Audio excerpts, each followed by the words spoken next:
Best way to start, as always, is first the intention of this panel. We are here to discuss diversity, inclusion, and hiring remote teams. Before we dive in, I do want to address the elephant in the room. We are four men speaking about diversity and inclusion. I would like to acknowledge our panelist that was unfortunately unable to attend. Danielle is a fantastic woman, a lead speaker of Gen Z, a top voice on LinkedIn, and we are very sorry she couldn't make it. She had another engagement come up. That being said, Jay has decided to join us for this panel. He was supposed to be on our last panel. So thank you, Jay, for stepping in, and we're very excited to have you here.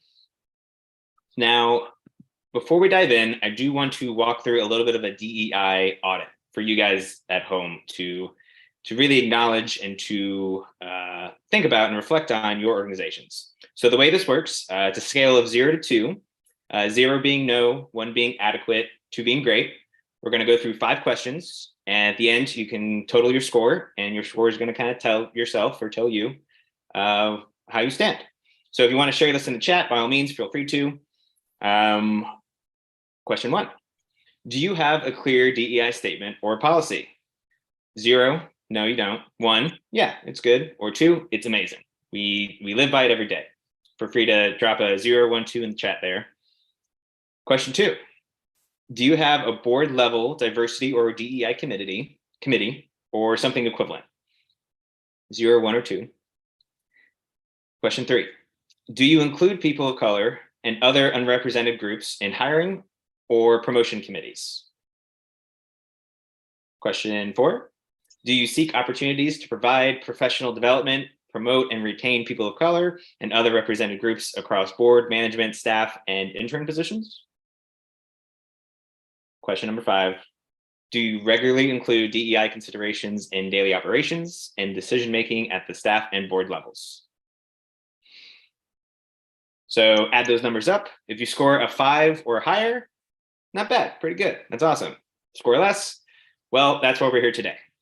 Our wonderful panelists have taken their time to talk about such an important topic, and we're thrilled they're here.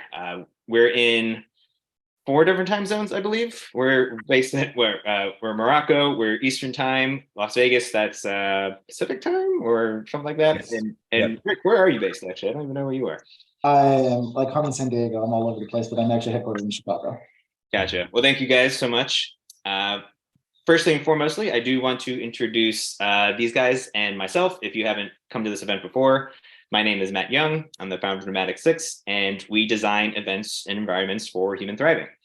As a team of experienced designers and community builders, we've hosted events all over the world, and we want to plan events for you, whether that's company offsites or corporate events. If you head to our site, you can check out our remote team reconnections, and we'd be happy to explore ways of supporting your organization. I am also excited to announce our first iteration of our 4-day event. We're calling it the Herd Summit, Herd as in H-E-R-D. It's kind of a pun, if you will, playing around with our mascot, the buffalo. So basically we're taking place, we're going to Gateway, Colorado. It's going to be March 10th through 13th. And this is for all your remote leaders, remote team managers, organizational designers that want to connect with others in your field. So check out the page on our website. We'll drop a link here in the chat for you to learn a little bit more. And without further ado, joining us today, we have Rick Hamill, the CEO and founder of Atlas. We have Jay Gulliford. He is a leadership strategist, DEI trainer, and executive coach. And last but not least, Anus Radoni, a global employment advisor and a remote work advocate at remote.com. Gentlemen, thank you so much for being here. What I'd like to do now is I'm going to give you guys the floor to talk about your work and what you do. Rick, why don't you start us off? No, thank you. So what we are is an employer of record. We really support companies in their opportunity to hire employees around the world. We operate in 163 countries. We are a direct employer of record from that perspective. But what I like to say is that we really are the organization that partners with organizations to create that opportunity to connect with talent in different countries and giving that opportunity for them to get a diverse workforce, work with different cultures, expand their overall organizations, really focused on, when someone says they are global or they're going global, it's important that they look global, that they feel global. And I think that we are the ones that are actually creating that opportunity to support that. And create an opportunity where once they saw brick and mortar, once they saw a lot of trouble, we've broken down those barriers to ability to connect with talent around the world. Amazing. And Rick, your organization is doing some really great stuff. You've grown like crazy. It seems like, especially after COVID, you're in high demand. So congratulations on all that you've done. Jay, tell us about yourself. Hey everyone, I'm Jay Guilford, founder and managing partner of CoWorks Leadership Strategist. CoWorks is a leadership strategist firm, and we enter organizations. We try to enter on the highest levels of leadership to make change. And I just want to say, before I worked at CoWorks, I worked with a bunch of clowns. People might know me from Cirque du Soleil. There, I developed Cirque du Soleil's corporate leadership training program. This session is really interesting to me because I kind of entered the DEI space kicking and screaming. I'm like, oh God, a Black American man talking about diversity, equity, and inclusion. And at the same time, the reason I entered was that I saw a lot of people doing a lot of great work.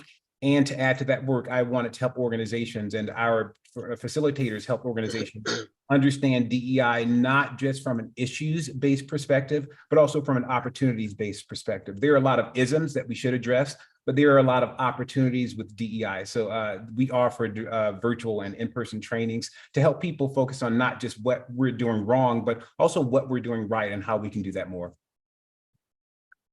Amazing. Jay's going to be on our last panel too. We're going to talk about in-person and virtual events. So stay tuned for a little bit more information on that. But I'm really honored that you came and want to talk on this topic because this is something I know you're passionate about, and I really wanted to hear your thoughts anyway. So we're going to get double doses of Jay here. Very excited. And last but not least, Enos, can you tell us a little bit about yourself and what brings you here today? Yeah, awesome. Thank you so much. And I also can relate a lot to this panel and in general to the diversity, equity, and inclusion topic. I'm immigrant many times. I was born in Morocco. I grew up in Italy. I lived in Ireland for a few years, now in Portugal. So I can very much relate to what it means to be in different places, living with different people and cultures. And I value a lot the concept and the wider concept of inclusion and welcoming as well. So I was a guest in many places, many times.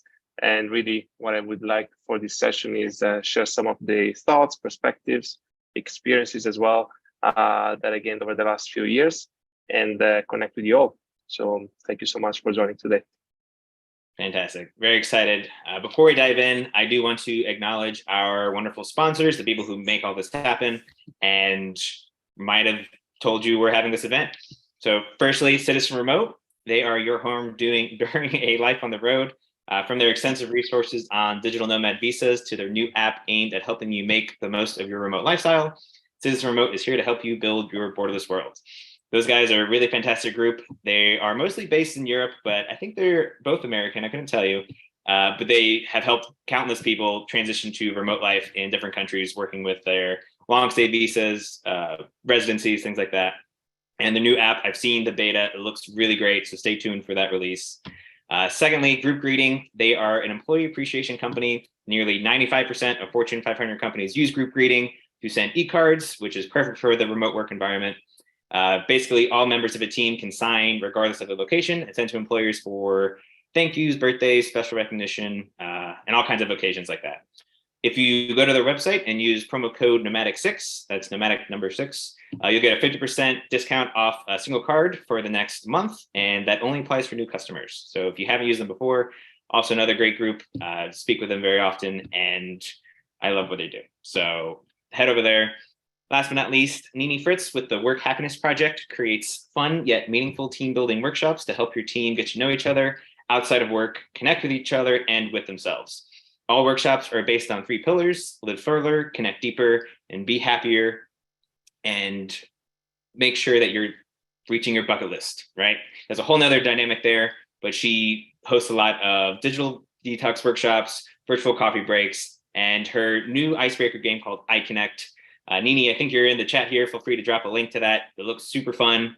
I highly recommend checking that out. And again, if you head to her site and use the promo code nomadic number 6, you'll get 20% off on your next team building workshop or a Christmas party event. So definitely check that out. Gotta love ads, right? Always love advertising. Usually on panels, you can't really skip that stuff. So if you're going to rewatch this, by all means, I'm glad you're sticking around. So let's dive in, everybody. Firstly and foremostly, let's get the first question out of the way. This is for all of you. We'll go one by one, but I'd really like to know, how do you define and promote diversity, equity, and inclusion, specifically in a virtual environment? Rick, why don't you start us off? Yeah, I think we have a rule of thumb here at Atlas, which is we're not going to be this American company trying to do it the American way. We're a global organization. And so it's not just celebrating US holidays. It's not just celebrating things that feel very American for us. We're very focused on how do we get everyone. Our rule of thumb is that everyone must feel very comfortable in their own skin when they walk into the organization. And so if you look at our LinkedIn, if you look at our social media, even our internal pages, we really talk about everything. We have one of the most diverse, leadership team, boards, but also we are very focused on being a global organization. So it's really about just acknowledging it, talking about it, making sure it's up there, and making sure people feel comfortable about it. I had an employee recently ask, for our holiday party that's coming up, can they wear their saris? And it was like, that's not a question. You should absolutely feel comfortable doing that. We want you to bring that. We want you to be who you are in this organization. And so just constantly talking about it, making sure that people know about it, but it's not just lip service. It's not just coming from the people department. It has to come from the leadership, top down and then bottom up. Everyone has to be able to feel comfortable with it. We have employees who share on their social media. It's important that our leadership is sharing that and liking that and commenting on that. And so it's making sure people feel very comfortable about expressing who they are, and then making sure that they see that is what we do on a day-to-day basis. And as a virtual organization, we're remote first as well. So as we look at our organization, it's how do we make sure that, again, we're not just this American company, that it's really that we're global. We're local is what we like to say, global but local, and making sure everyone feels comfortable in their skin. We used to say that at the university I went to, it was think global, act local. In this case, we kind of can act and think globally because we're all remote now. But thank you so much, Rick. Jay, what are your thoughts? Yeah, I want to focus on that definition because I think the fundamentals are really important. And for me, diversity is the widest range of identities in your organization. Equity is giving each of those identity groups and persons what they individually need to thrive. And inclusion is just a result of that. And that's really important because a lot of well-meaning organizations conflate DEI with anti-racism. And then they end up focusing on trying to hire more Black Americans or African Americans. Anti-racism is an important component of diversity, equity, and inclusion. As a Black American person, I would say that's very important. It's one of many important components. Unfortunately, there is a whole world of isms besides racisms that we can address. There's sexism, there's ageism, there's ableism, there's heterosexism, there's a whole bunch of isms. Also with DEI, it's not just about the isms again, it's also about the opportunities that diversity and equity and inclusiveness affords organizations. I'm sure Rick can talk more about it. When you're more diverse and inclusive, we can see from Netflix's model, you can make movies for people all around the world, and you pick up a movie that few people want to pick up and it becomes global and it represents new cultures. So again, DEI is anti-racism and much more. We just had an organization that we worked with and they had a great DEI statement. It focused mostly on BIPOC. And we were like, that's a good start, but you have some people with different types of abilities, you have neurodiversity. So what we do is we help organizations to expand that definition and understand the real reason why behind DEI. I love that so much because we talk a lot about intention too. We more refer to intention about gathering, but it's always that question, why, right? And not to sound like the therapist we all begrudgingly go to every once in a while, but the whys is very important to get to the root of these situations. And over to you. Yeah, so I think there are a few angles to this, especially for a remote first hybrid, let's call it virtual company. It is important to, in a way, communication is key. So do not take any assumption. And be aware that we all as humans have some unconscious biases, whether we are aware of them or not. And this is key really to, in a way, not be offensive, but also be honest as well. And I think communication is number one, whether if it's gender, whether if it's anything related to a person, really. Sometimes it's better to ask rather than take an assumption, and communication is key. And on the communication, I would also add kindness. This is also a very important value. We work for companies that are very ambitious. Everyone has ambition and wants to grow, but do not forget to be kind as well. So this can really play a massive role and can really create companies that have an incredible added value to their people, to their partners, and really be a strong example. The other element that really plays an important role, especially if we look at remote first companies, is around async and asynchronous work. We work different time zones. People tend to work different time zones, especially if you're in a remote first environment. So here is again appreciating this, right? So important meetings, for example, or any meeting really should have some sort of agenda, should have maybe even a recording available, should have all the information that someone who's in a different time zone can easily access, to not exclude this person just maybe because they're based in a different country, for example.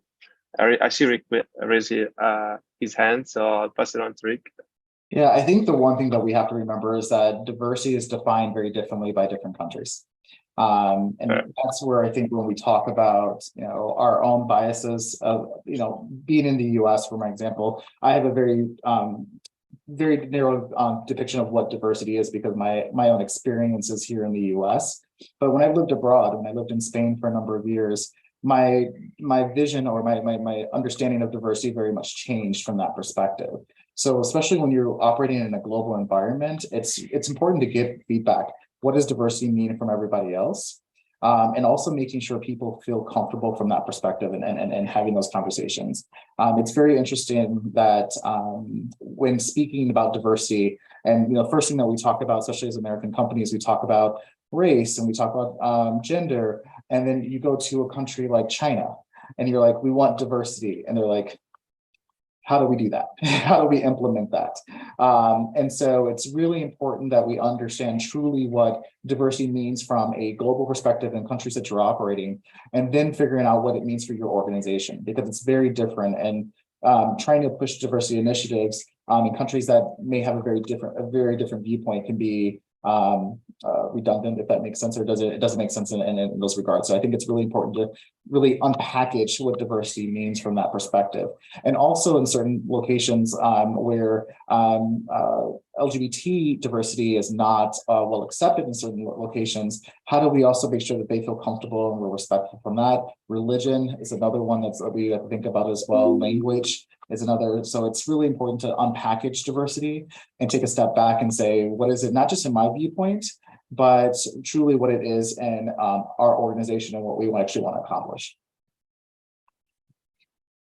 Yeah, I would like that. Is so great, Rick. We just had a case where right after the incidents, the George Floyd murder, an organization from another part of the world reached out and they were like, we want to respond. And we were like, great, excellent. And they said, well, we feel like we need more Black African Americans in our organization, our leadership, which was interesting because they were in a part of the world that had, I think 4.5% of the people were Black, but they were not African American. And we can see how even in other parts of the world, racism, it's really important, super important, folks. First of all, don't quote that Jay said racism is not important, it's really important.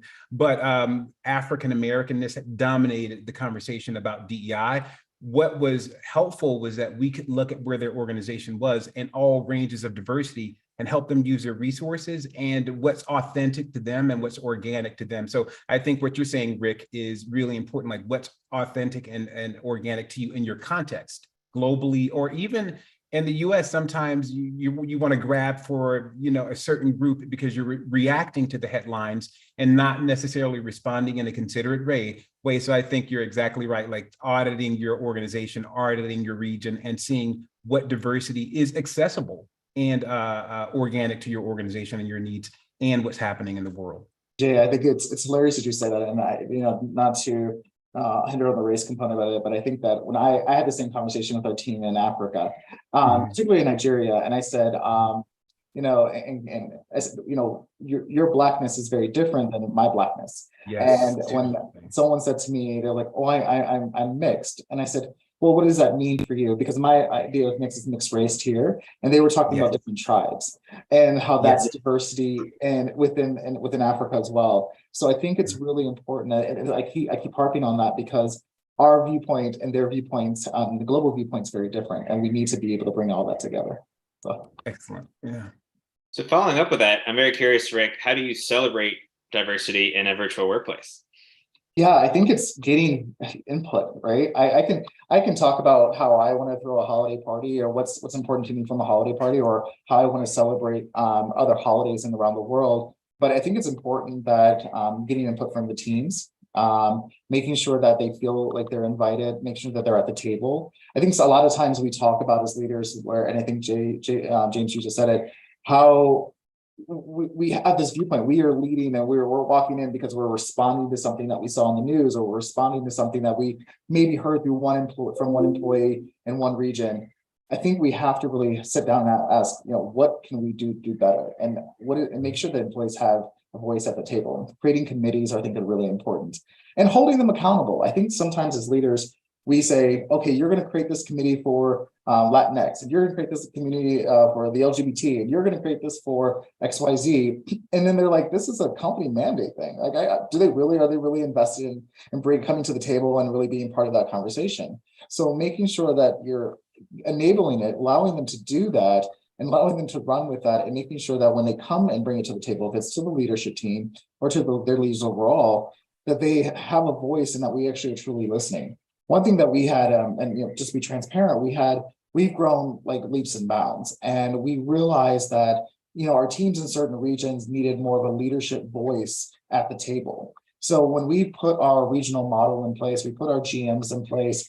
These weren't GMs that reported into a particular leader. These are GMs who reported directly to myself as a CEO. That they're actually at the table. They're on the boots on the ground. They are working in these particular locations. And they're bringing concerns, or they're bringing ways that we can be better and diverse to the table and at the executive level, and how we can actually make change. It's not just an initiative. It's something that we're really looking to make sure that we make change with.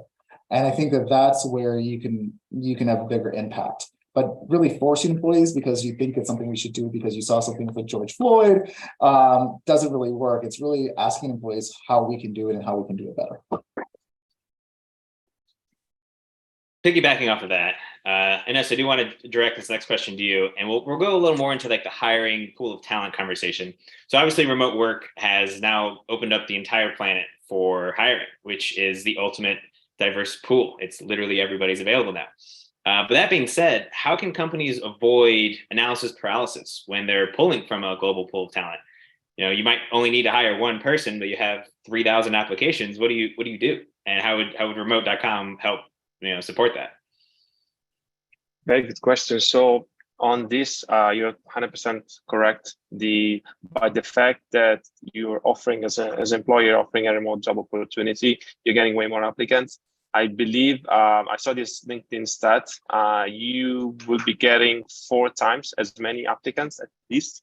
And I've actually been tracking sometimes some job applications as well that offer remote jobs have an insane amount of applications. And this is, of course, a sign that it's something that most people or some people want. Now, how to manage this? So I think an underrated element that is not very spoken in this space, at least I feel, is the power of referrals. Referrals are very interesting because, in a way, if you're building culture, you're hiring employees, right? The employees that you trust, the employees that are working with you. And obviously, these employees likely have people within their network that they either trust or they work with that can bring and add a lot of value to the business and to the organization. And this can be really a very, very good from a diversity point of view, good way, right? Because for global companies, you have people working from different time zones, different parts of the world, and their network as well. So there is a good rippling effect. But also the crazy thing with referrals, and there are some really cool stats, is that, for example, 45% of referral hires are likely to stay for more than 4 years. So this is a very interesting stat, especially if we look at the retention cost for companies and the attrition cost as well that companies have once an employee leaves. And now again, in a remote first context where you need to ship appliances, you need to ship a laptop, you need to ship maybe some sort of appliances as well to the employee, making sure that this employee, is retained and happy becomes crucial. Also, from a pure cost point of view, I think is also interesting because referrals typically cost less. And I mean, this is not just about cost, right? But it can also be about cost for some companies. So this is a very interesting element, especially when you want to attract and very qualified employees. That can become a very interesting angle as well. And in general, I think that can be a very powerful way to hire people, to hire diverse people as well, and to retain people also. And I think can be an interesting angle that companies, of course, are already taking, but I think is even more relevant for hybrid remote companies as well. It reminds me of a term. We spoke about this in our last panel, which, by the way, if anybody ever wants to see any of our past or future conversations, they're all on our YouTube channel. We talked about remote empowerment versus remote allowed. So when companies are hiring and they say, remote accepted or remote allowed, it's saying like we're kind of giving you permission to be remote as opposed to remote empowered. Like you're saying, the care packages of hardware, software, the culture of the onboarding process, it's all very important in this environment. And that is what leads to those really high retention rates. And it's a fun fact. The average retention is 4 years. That's good. That's really great, especially in our current job climate. So let's talk a little bit more multi-generational teams. I will say, only from my experience watching the transition of my parents, who are Gen Xers going from office full time to remote workers, and how much they've embraced it and love it, and how much it's changed their lives. I'm curious, Jay, what are some really great DEI activities for multi-generational teams? Well, I'm going to say this and people are going to roll their eyes, and then I'm going to explain. One is getting to know you activities. And I'm not talking about standing people in a virtual room and tossing a virtual ball and asking them to say their real names. That's not what we're talking about. We're talking about getting to know you activities that are authentic, that can help people understand. And I have some that I can share. People want to chat with me later, I can give you some that we use. They're all original. So that's one thing. If you choreograph those activities in a meaningful way, then people across generations can get to know each other. The second is so basic, but it's obvious. It's training on DEI with the focus on ageism, because a lot of times people across generations don't understand that they're even operating from an unconscious bias around age. For example, it can look like this, and I'm going to be reductionist, but this is kind of how it can look. Boomers can assume that Gen Xers are lazy and don't want to do anything because they want to travel around the world and work remotely and not stick in an office. That's reductionist, but that can be the assumption.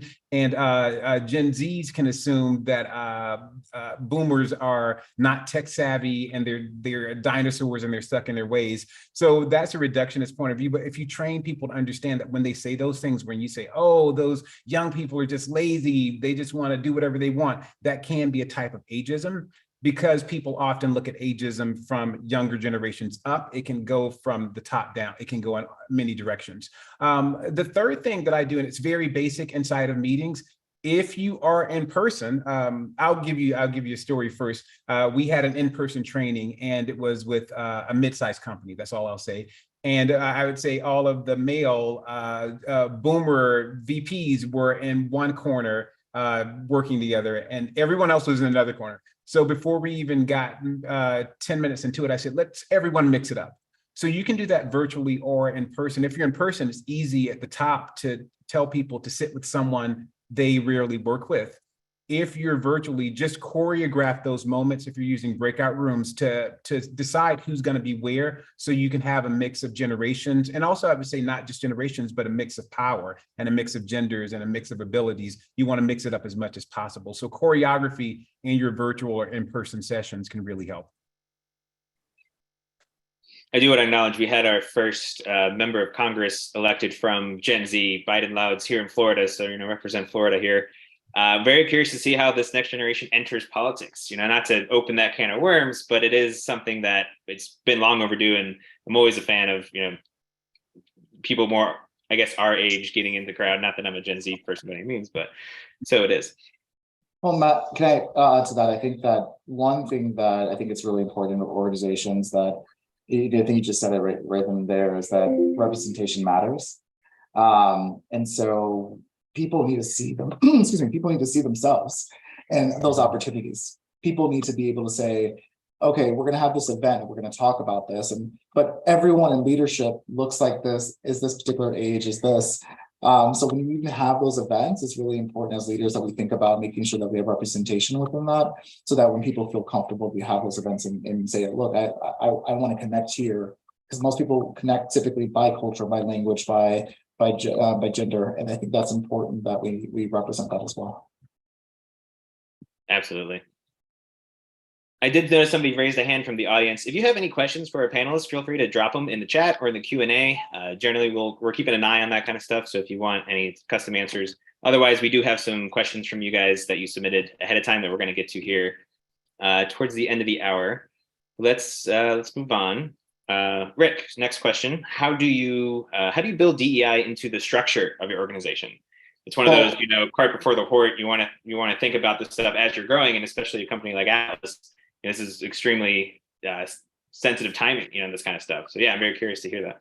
Yeah, I think first and foremost, defining strategy goals. That is the first thing you have to understand. Right? What is the initiatives here? What are you looking to accomplish? The second, I would say, establishing a benchmark. You can't go from 0 to 10. You've got to really understand kind of what you're looking to accomplish and how you're looking to do that. I mentioned earlier, making sure that you get input from your teams, and it's got to be a diverse panel of individuals who are looking at this initiative and how we're going to actually roll it out. Get key stakeholders on board. I think that's going to be really important as well. It's not just stakeholders from the top. And let me just be very clear with that. I think anytime it's always just leadership initiatives, sometimes that just becomes this is just another part of my job. If you really want input, stakeholders can also be employees. So looking at that, so getting stakeholders on hold. Reinforcing the DEI kind of behavior and based training. I know that sounds redundant, like it's HR telling you about employee training, but it's really important. You got to establish those things. You got to make sure people understand it. You got to be able to talk the talk. If you're going to walk the walk, you're going to talk the talk. Whatever that saying is, you got to be able to do it. And so making sure that it's training. And by the way, when I say training, I don't just mean their first orientation training and that's it, and then they'll never do it again. You've got to have reinforced training and how that's going to happen and what that looks like. And when there's changes to that, making sure that everyone's a part of that, I think that's going to be important. Jay, you said earlier, mixing up the teams, making sure that because innately, Matt, you also said this earlier, innately when you are hiring, you tend to hire people that kind of fit within your realm, that fit within your cultures. And so making sure that everyone that's in accounting, for example, can, is connecting with other departments, mix that up so people can see what that is and how they can connect and how they can build that out. And then measurement is really important. So are we hitting those goals? What are we achieving? What's been changed in the organization? What's improving?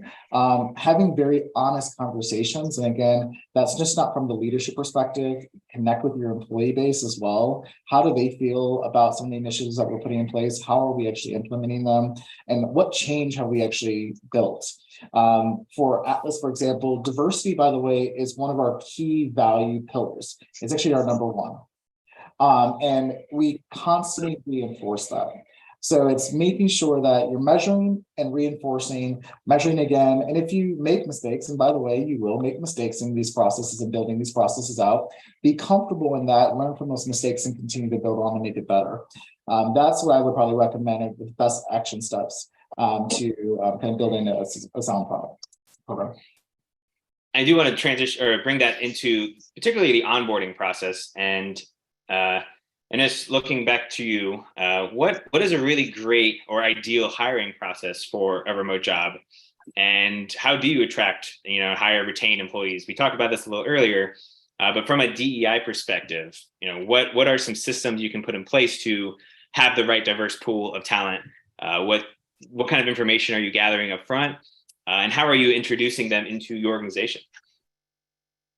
Very good question. And also, so on this, I think it starts with awareness, and I would call it generational awareness is number one. We spoke about Gen Z earlier, and there are some crazy stats around Gen Z. Like one is Gen Z is going to make up for at least 30% of the workforce by 2030. This is a massive number. So companies need to be aware how Gen Z thinks, what they want. And the thing is that being authentic and authenticity are very important values. And it's not going to just be around a company's profits, for example. Rather, also what is the impact that the company is making in the world, and how it's helping to make the world a better place. These are, of course, very important elements and very big elements, but companies need to be aware of that. Because if they want to hire young professionals who are ambitious, talented, driven, they need to adapt to what the workforce, how the workforce is changing. And especially for Gen Z, I think is key to have a very important, it is important to have awareness. And I encourage you simply to even just go on TikTok and look at hashtags like hustle, side hustle, and you'll find your answer. You'll probably find that Gen Z is likely doesn't need us, and by us I mean traditional companies. I'm not saying that we are traditional companies, but I'm just generalizing here. And you will find that they're actually hustling, they're finding their way, and they're finding a way to make money. They're finding their way to have their own businesses. And that comes often as a surprise, I would say. So I think awareness is crucial. Now, if you look at the hiring process, right, this gets to the culture piece to attract. So you need to be an attractive employer, meaning you need to have a strong mission, meaning you need to have a purpose. You need to be authentic as a leader and from a leadership point of view. But then if we look at the retention, it really comes down to how do you enable your people to be successful. I touched quickly on async communication and async work earlier. This is going to be crucial, especially for remote work, for remote companies, because again, appreciating and understanding the different time zones, the way people communicate. Some people are better in writing than orally, for example. There are different time zones, but also it gets down to documentation as well.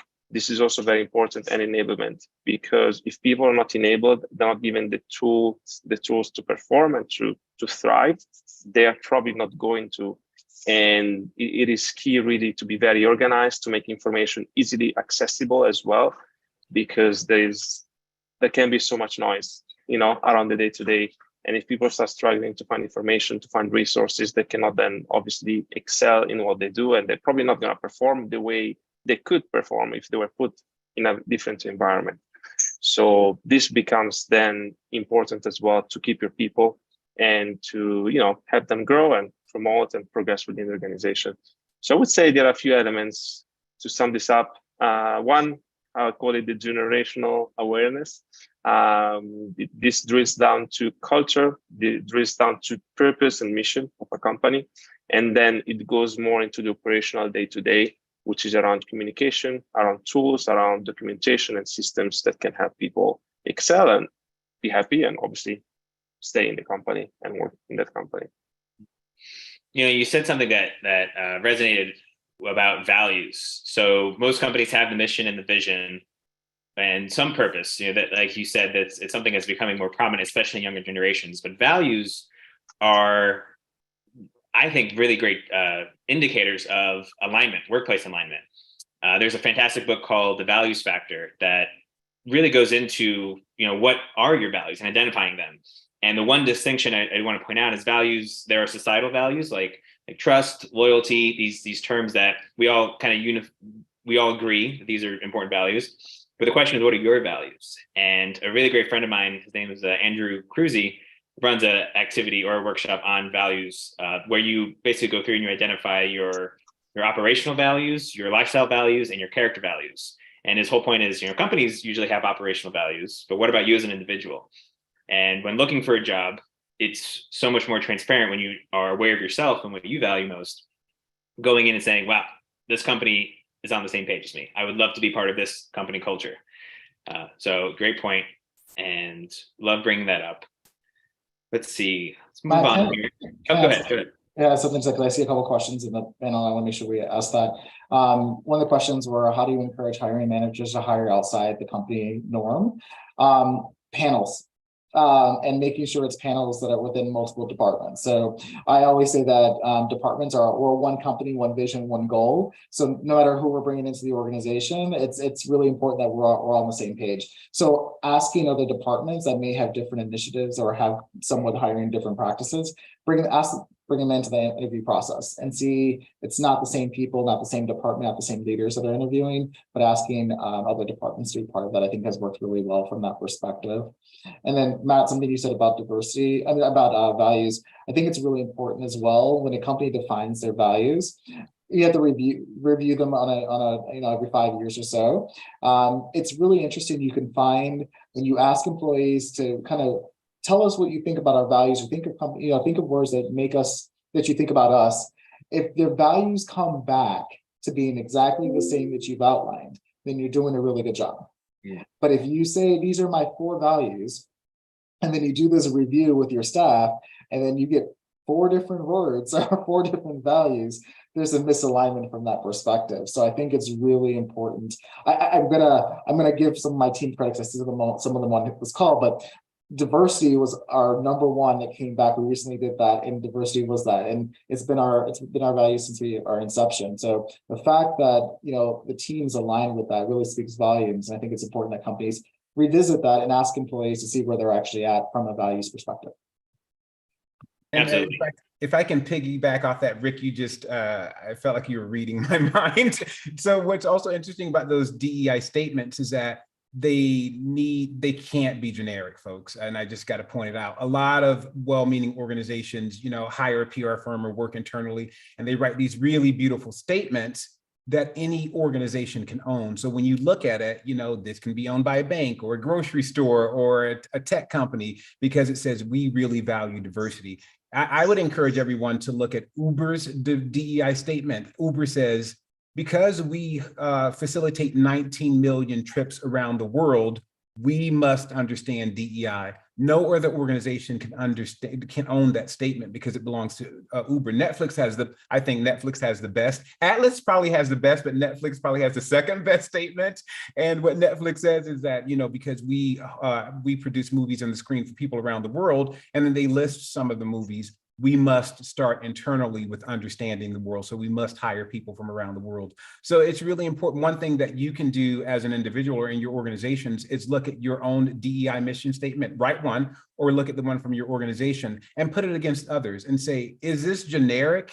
Or can it only belong to us? Like Ubers can't belong to Netflix's, and Netflix can't belong to Uber's, and those can't belong anywhere else. If you set them on the table and you ask everyone, which one is Netflix's, you could definitely point it out. So you want to embed it in your business purposes. And that sounds crass to say DEI should promote business, but it stands and it lasts long if it does promote business and it's not just a moral stance. So that's what I would add to values, having a clear, non-generic statement.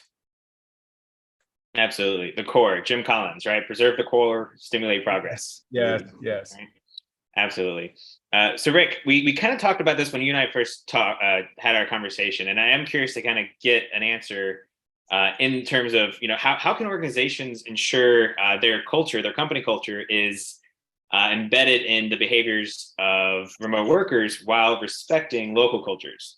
The idea of cultural appropriation is obviously very, very sensitive, and I think companies are guilty of making these mistakes.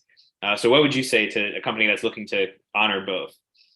I'm going to say that by saying a statement before this. I think it was Ralph Lauren who, about a year ago or 2 years ago, they had released something that appropriated the fraternities of African American fraternities like Kappa and Delta and that. And what I learned from that, and another story of that is, Adidas with Beyonce, right? They brought her into a room and no one looked like her with the audience that she was trying to establish. I think it's important that organizations know that they have an audience. I think, James, you mentioned earlier, Netflix, you mentioned Uber. understanding who your audience is, who you're trying to attract is one thing. And understanding that's good. If you're going to especially be a global organization, you're going to have people at the table who really understand that audience and helping making decisions within the organization. Think about that as well with your staff. You've got people that come from different walks of life. And I think it's very important that it just can't be a panel of individuals who are sitting in one particular country, or a panel of individuals who have no experience outside of their own, if that makes sense to everyone. It's really important that you bring it to the table. So the best practice that we've always had was making sure that we ask, we commit, and we implement across the organization. We ask what we can do better. We implement strategy and how we're going to put it in place. And then we'll commit to that strategy, and then we actually implement that strategy. It's really making sure that when you're walking the walk and talking the talk, that you actually do it. And it can't just be, as I indicated earlier, it just can't be your own viewpoint. I can't stress enough that diversity comment that I made earlier. Diversity in your own viewpoint is only your own viewpoint. And it's important to understand that. But diversity, it comes in many different diverse components as well. So making sure you're getting everyone's input from that perspective, looking at a strategy and figuring out how to commit to it, and then holding yourselves accountable to it, and making sure that you're communicating that to your staff.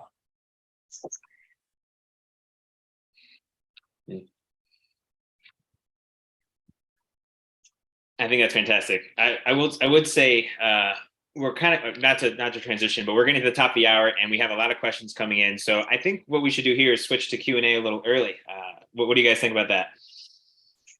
Yeah, it's good. I had one more question, but I think these questions are a lot more interesting. So let's, for those of you that might have to jump off at the top of the hour, I do want to thank you so much for joining us for chapter 3. We do have one more chapter ahead of us on December 1st. So 2 weeks from now, we'll be talking about virtual and in-person events for remote teams. You will be seeing Jay and myself again. We're joined by our wonderful experience strategist, Caroline Melly, and Darcy Boyle. She's based in San Diego and also works in a lot of stuff. So thank you so much. For those of you sticking around, let's dive into some Q&A. We got some here in the chat. Let's go ahead and just go from the top. I'm very curious about this anonymous question coming in. What comes first in your opinion, diversity or inclusion?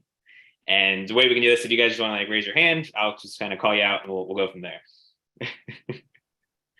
Or I'll put you on the hot seat. And that's just, I think I saw your hand first. Let's go with you.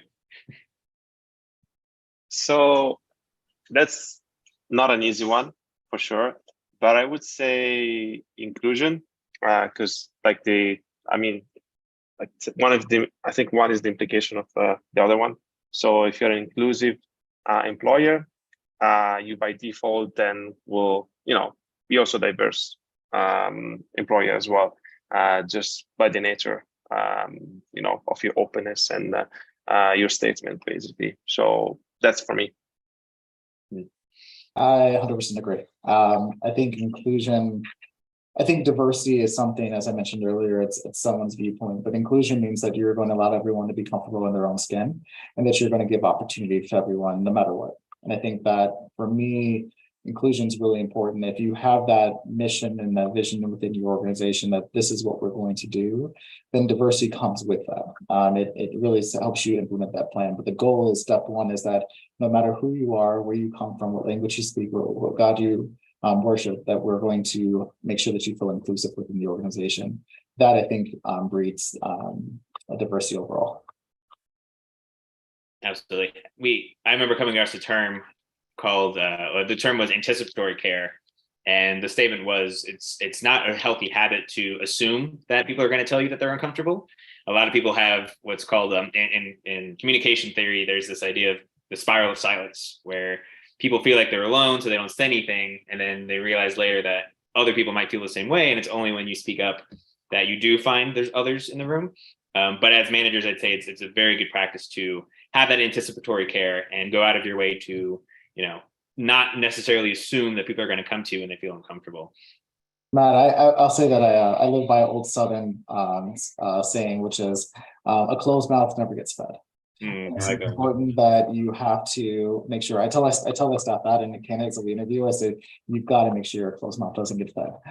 So if you tell us that if you don't tell us that we're doing something wrong or that we can be better, we're going to continue to do the same thing because we think we're doing it the right way.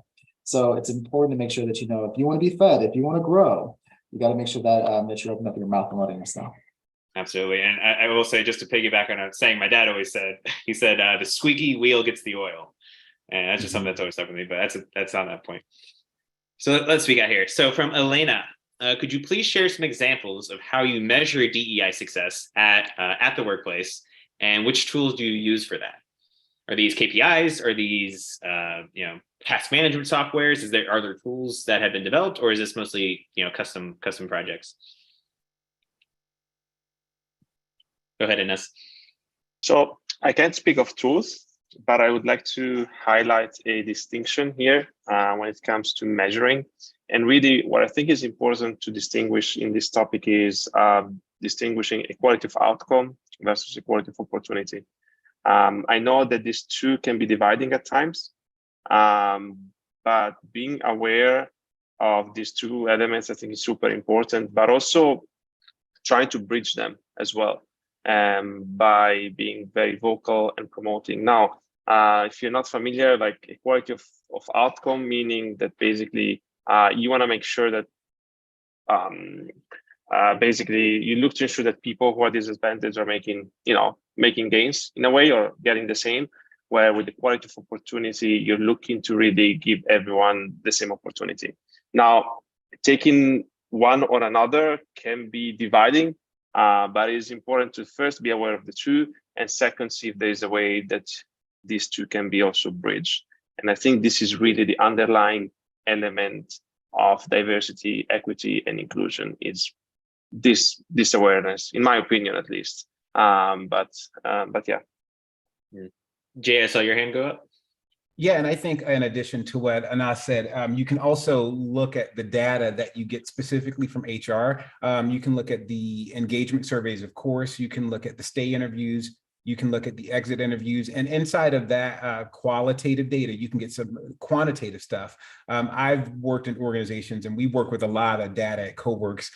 So I've gathered data, and you can see patterns, and we've literally counted. You can do word clouds, or you can count like, oh, this came up a number of times. And fortunately, we've been able to identify patterns with specific departments or specific employees who needed assistance in avoiding those isms or issues. Another thing that you can do, and it's not necessarily directly one-to-one always, especially when you're working globally, but if you're locally or even nationally, you can look to see if the demographics of your organization, specifically leadership, match the demographics of your region. One thing that we all know is that women are 50% of the population. They are usually not 50% of leadership. So I would say look at quantitative and qualitative data, and it may already be in some of the data that you've gathered. And we've helped organizations count through the data to understand what's going on. So those are some tools that you probably already have in place.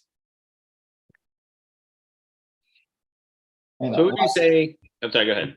Just the last thing is conversations. I like Jay, that you said you have to employee data, but it's not just running the survey. It's actually having conversations, asking for additional data. What does an employee mean by this? How does this make them feel? What can we do better? I think that it's great to ask the surveys. I think that's the first step, but it's the next 3 steps that you take are actually what's going to make sure that things happen. And so questions, I always say, again, close mouth. Make sure that you always are asking questions to get answers. And can I add to that one thing that, I can't think of the consulting firm, the huge global, but one thing that they have done, and some with more sensitive issues, is that they use a Dropbox, like a physical Dropbox where you write your comments down. Because what we know, and I think all 3 of us can say this, a lot of teams, when you run surveys, someone will take you to the side and say, they're going to track my IP address. I can't be honest, because people are still wary of technology, and there are power imbalances in organizations. And unfortunately, some leaders, and I'm going to just say it, some HR teams, not all of them, not most of them, but some are toxic. So there's a distrust in some organizations. So you can go back however you do it. If you are meeting together or you are local in a meeting, put a Dropbox. And I would tell people, everyone must write something on their comment card, even if they write the alphabet, so that everyone drops a comment in. So we know that everyone put something in, and then you get sometimes you get more authentic and direct answers because people feel like you're not going to track my IP address. I've heard that so many times. We've run a lot of surveys and people are like, are the leaders going to track my address? So that's a very specific tool that you can use if you're running up against that problem. I think it's a great little trick. And I think that almost answers this next question, but I'll bring it out anyway. Another anonymous question here. Speaking of IP addresses, no, we're not tracking your IP addresses, everybody. Don't worry. What's the best way to dip your toe into a company-wide DEI education, particularly for a company with a small people operations budget? Any good resources you can share? I think that was a great idea, Jay. You have more for us? Yeah, what we just did 2 weeks ago is that we developed and now we deliver a virtual budget-friendly DEI training, because we've worked with a lot of Fortune 500 and Fortune 100 companies, and we're like, yeah, this is going to be $800 million for a 5-minute session. And people are like, we can't, I'm a nonprofit, we can't necessarily afford that. So 2 things I would say is there are a lot of low cost or no cost resources that you can get online in terms of DEI now. What you want to avoid are the cliche activities that people have already done, because you're going to lose your audience. And specifically for us, not a plug for us, but we and other organizations offer low-cost virtual trainings. It's important, however you do it, to if the space does feel unsafe, is to bring someone in from the outside. Because what we've seen is that when you bring in an outside consultant who is immune to the power structures, like I can come in, and say what needs to be said based on the data, and then I kind of walk away, and then your leaders can get the information they need to make the change, hopefully, and there's no power dynamics looming over the outsider's head, so that hopefully they can be more clinical about what the organization needs. And you can reach out to me directly. I can point you out to some of those free resources. We have some on our website too, so.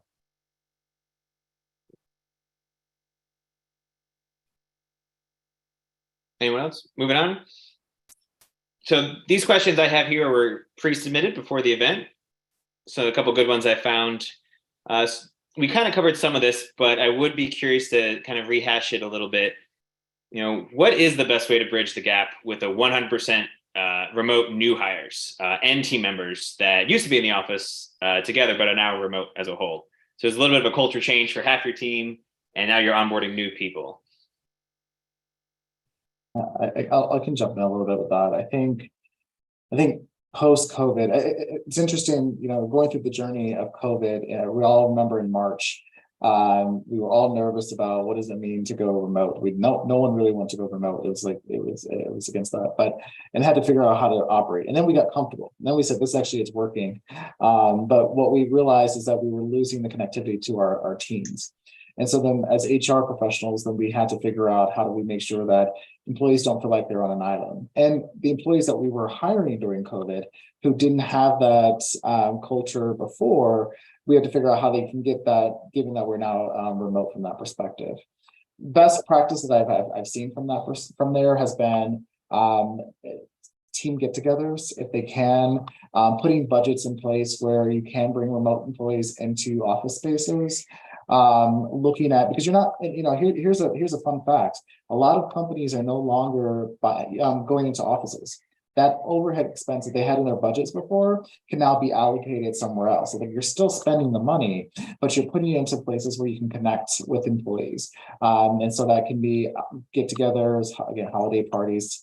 It can be, I thought the Zoom info cocktail hours, I thought they were fun at first, but then they kind of not so much.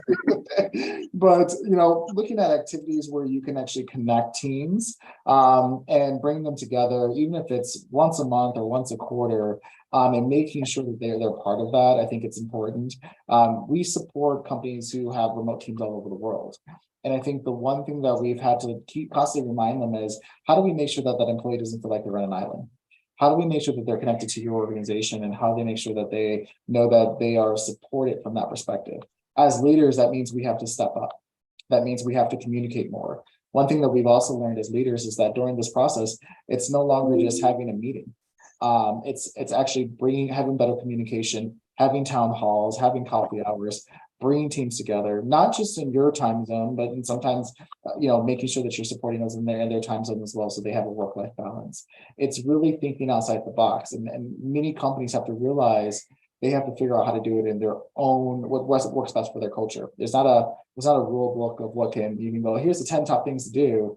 It's something that you have to define of what type of organization you want to be and what are you looking to implement. And us, your hands up. What do you got? Yeah, practical tip regarding communication, interaction, and for remote workers is if you're using Slack, there's a really cool extension called CoffeeBot, and basically you can create a Slack channel, and then this automatically sets up a chat with someone that is in that channel, and you can connect with a new person. Now, this is great if you work at a big company, for example, and you can connect with people from different areas or even time zones. And chiming in also in what Rick said, I 100% agree on the importance of companies enabling and promoting as well connection within the employees. I think it's super important. In my past job, we did something really cool. We invested a lot of resources on employee resources groups, ERGs. I think it's a brilliant way to connect people on different areas, different topics. This can match to the company value or values, or even can be sometimes related to a particular topic that some employees may enjoy talk about or like or connect on.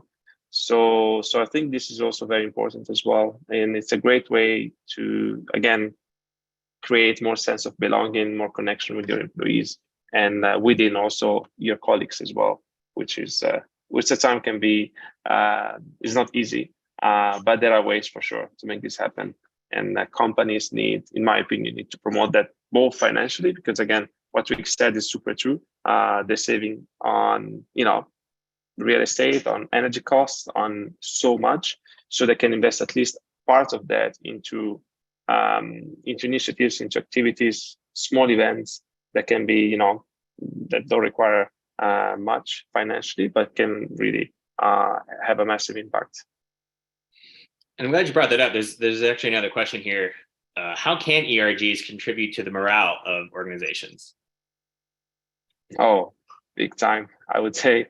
Like the one I had one once in my past job, and was called Nation All, and basically it started very small, and initially it was just this idea of bringing, because back when I was living in Dublin, we had people from different parts of the world and Europe in particular. And what we did initially was we had this once every quarter kind of activity where we each brought a different food from our country, and we then had lunch together. So this was a very easy way to actually connect, to try something new, to chat. We even put flags around, and we put together tables, and it was like a super easy way. In a remote environment, you need to be a bit more creative. But again, you can create virtual events. You can create a virtual book club, for example. You can have, for example, if you live within the same city, or people living in the same similar areas, you can organize some activities with local nonprofits.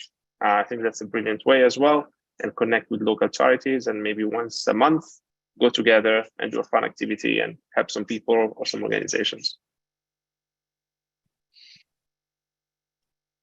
Fantastic. I will say there's another really great, we're going to talk about this in 2 weeks about virtual and in-person events, and that starts to kind of get into this theme. But I do have another friend, which is plug. Her company is called Not Boring Events, and they're very, very fun. I highly recommend checking out her website. Moving on, we got a few questions left. What tools are being used to capture brainstorming minutes for Zoom and online sessions? Go ahead, Jay.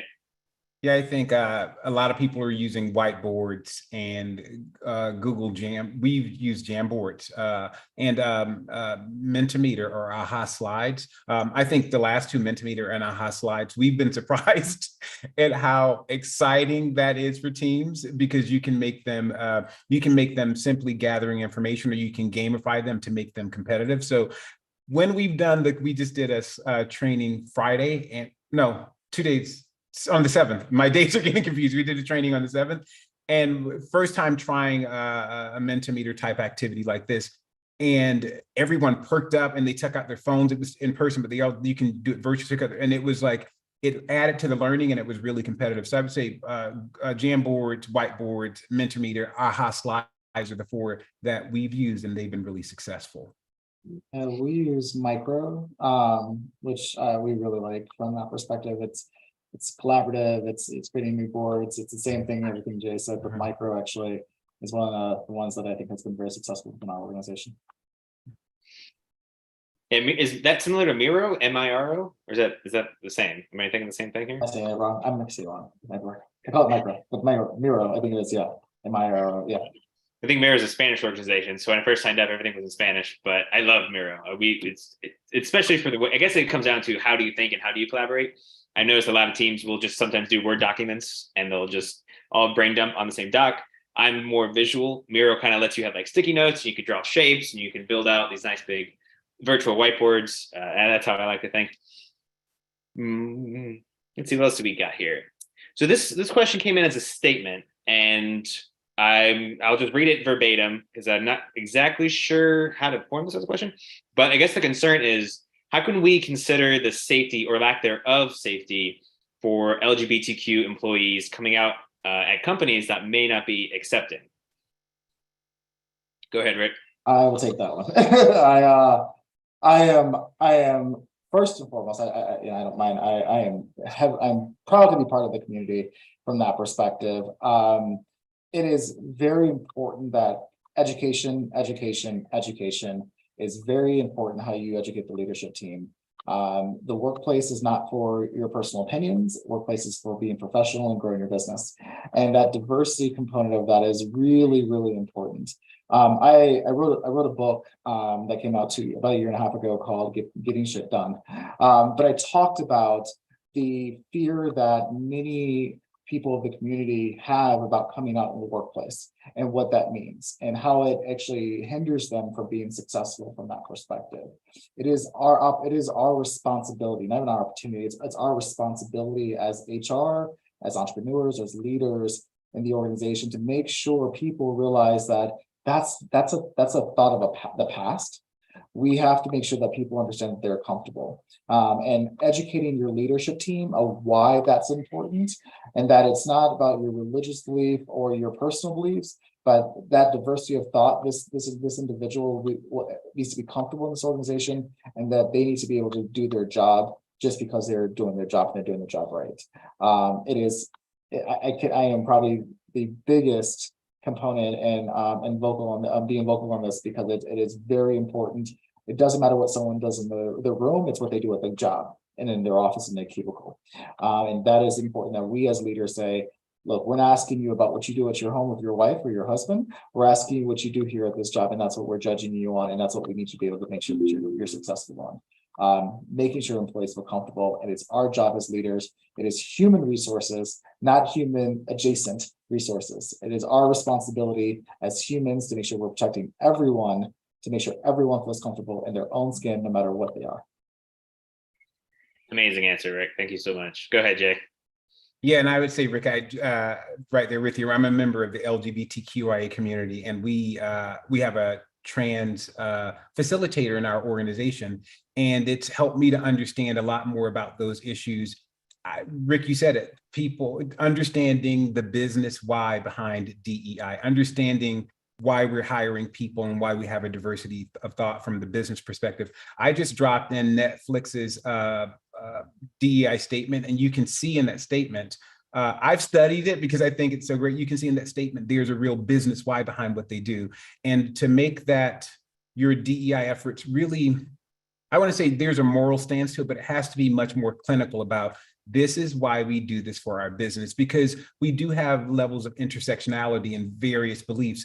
And I grew up, devoutly Christian, and I'm LGBTQ. I'm in that community. So it's interesting to help people resolve what they might have been taught from those ideological inheritances and what's best for work. And sometimes they clash. And so without judging anybody's belief, when you say grounded in, here's our DEI statement to move us forward as an organization, it makes it clinical, and it kind of gets rid of a lot of the clashes that you can see.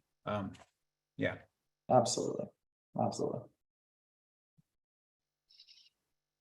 So let's go back to a little bit more of a recruitment perspective.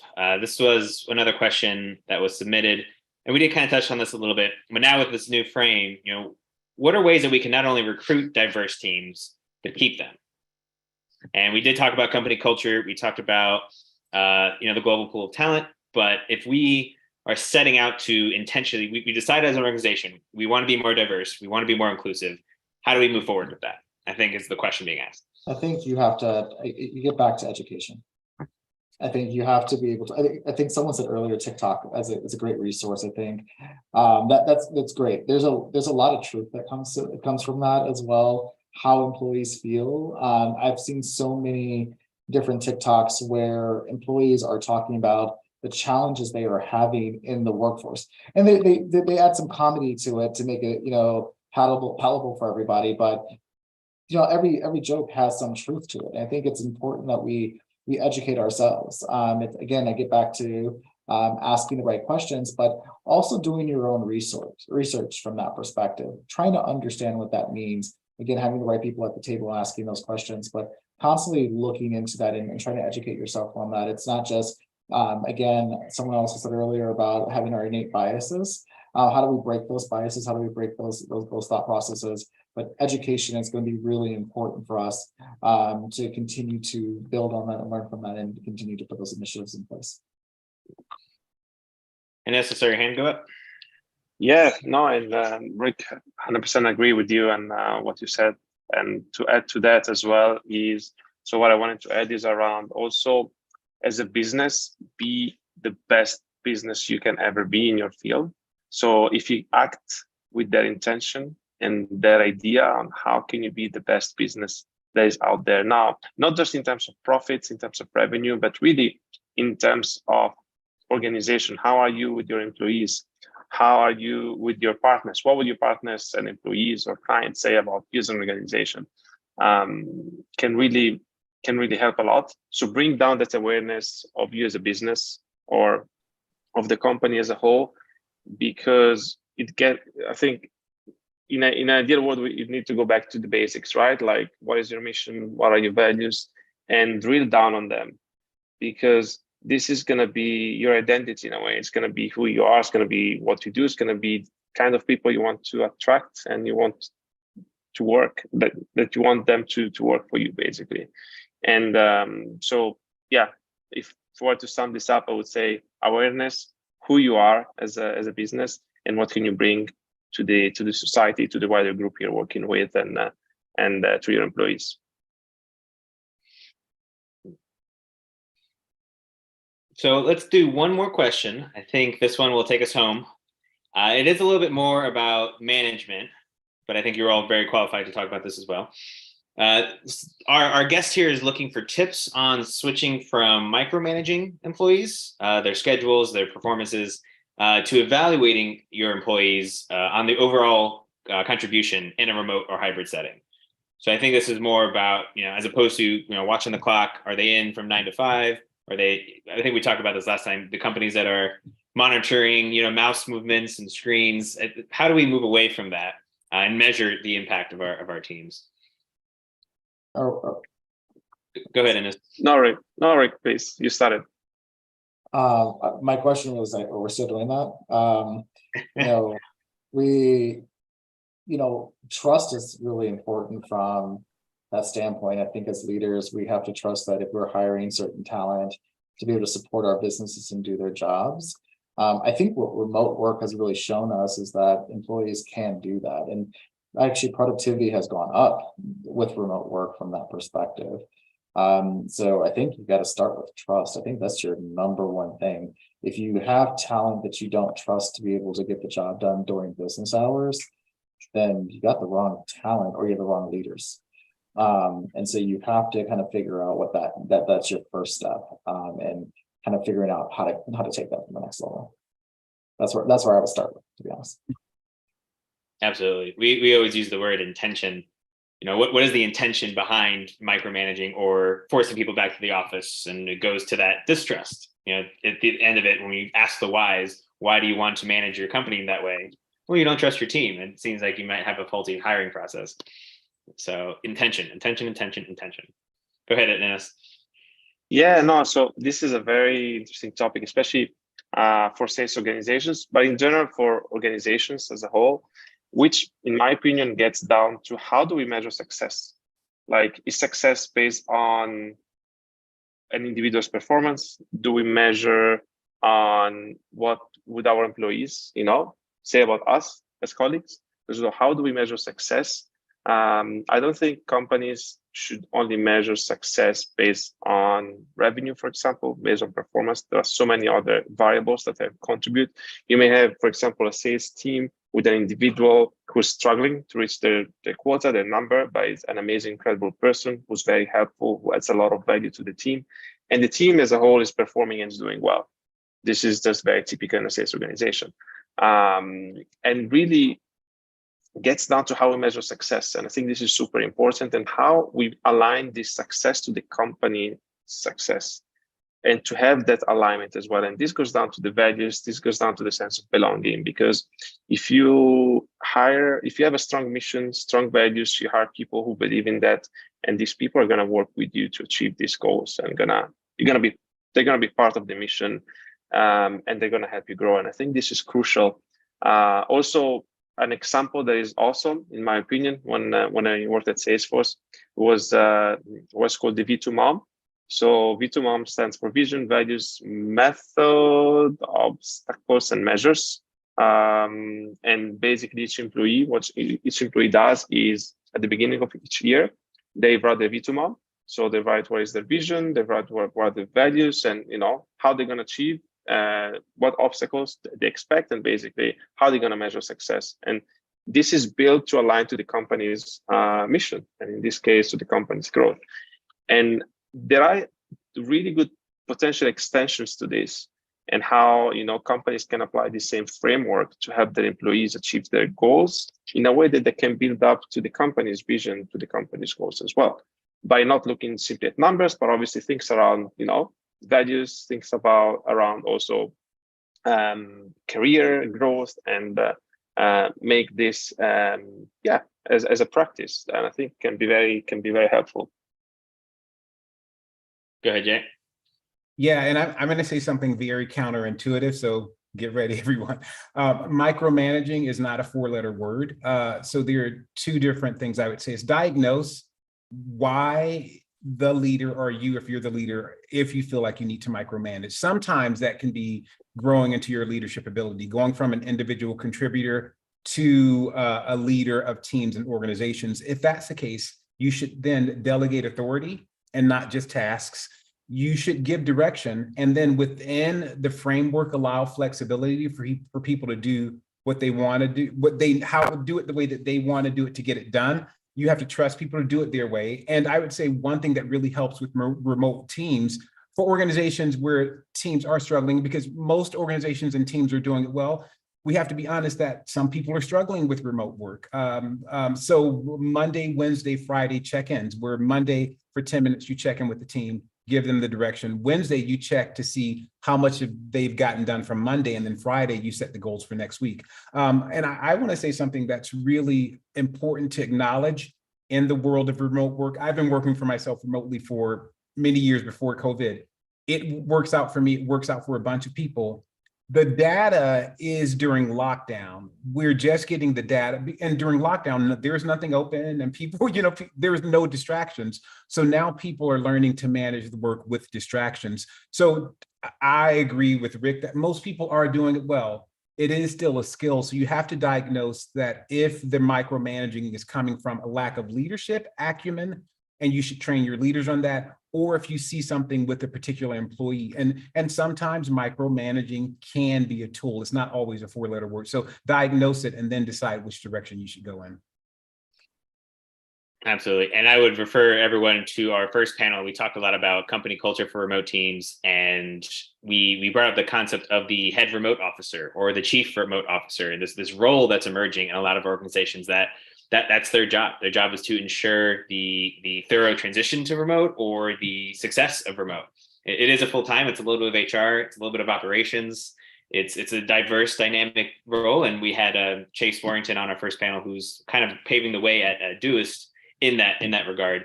So if you want more information on this topic, definitely check out our first panel. Ladies and gentlemen, we are at 12:29. I don't think we have any time for any more questions.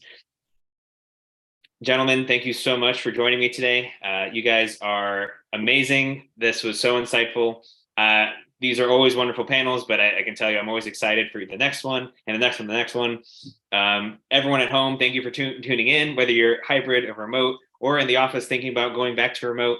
I really hope we're providing some value for you. Think back to that DEI audit we did at the beginning.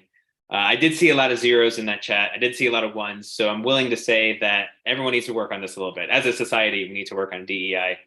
So, do some research, find some, use these resources. Jay is always available to reach out via email. He dropped it there. Rick, you post content all the time, and you're another great resource. So, follow, like, share. There are solutions available. We just have to, put in the work. Thank you again, everyone. You guys are fantastic. We'll see you December 1st for our next one on virtual and in-person events for remote teams. Thank you.